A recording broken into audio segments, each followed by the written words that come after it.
Someone I want like this time. Feel so in love, feel so in love. Someone I want like this time. Feel so in love, feel so in love. Yeah.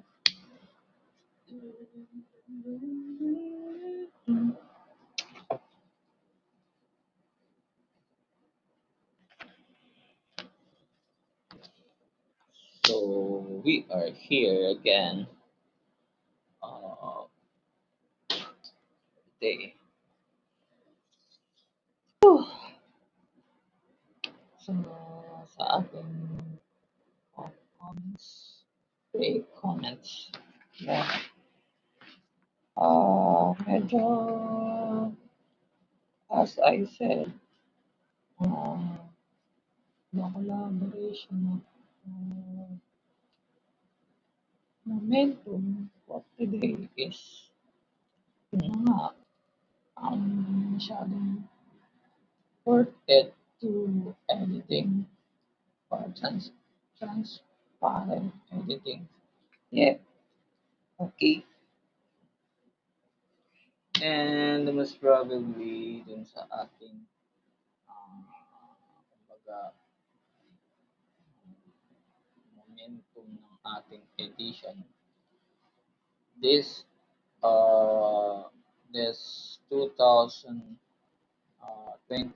to 30 ay talagang napakahirap ng ating ginagawang edition or editing. So that's why ang kaukulang pansin dun ay kumakatawan totally dun sa ating rescheduling. Okay? Ah, pero good moral property naman yung totally. Ibig sabihin yung hiwalay totally ang teatro sa simbahan or else na hiwalay yung teatro dun mismo sa sinasabi ng pagiging makadiyos. Okay? And, mm, and the most probably sa ating reporting sa ating on theater, it means meron yung kahulugan to improve our skill or para sa ating skill through editing. So, mm, karamihan kasi sa ating editing totally nauuna talaga totally ang characteristic. Hindi ibig sabihin yung characteristic ng isang tao mapupunta doon na merong kaukulang pansin. Tapos pagdating naman sa tunay na aspect, oo, hindi mo naman makakasama.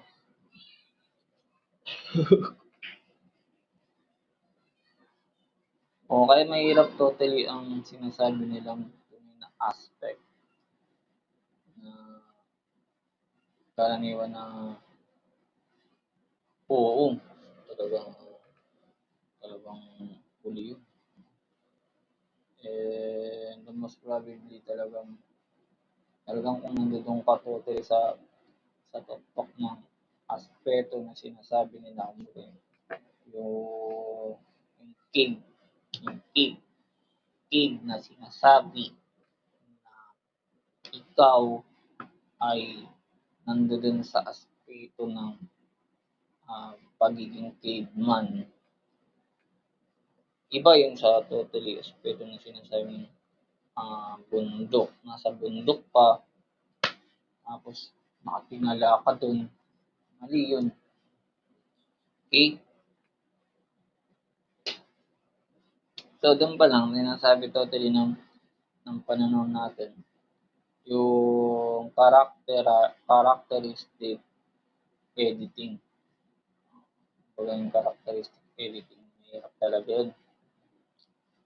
Kaya, as I said, kung ang characteristic editing ay ginawa or talagang nasa ayos, ang mangyayari totally sa characteristic editing natin is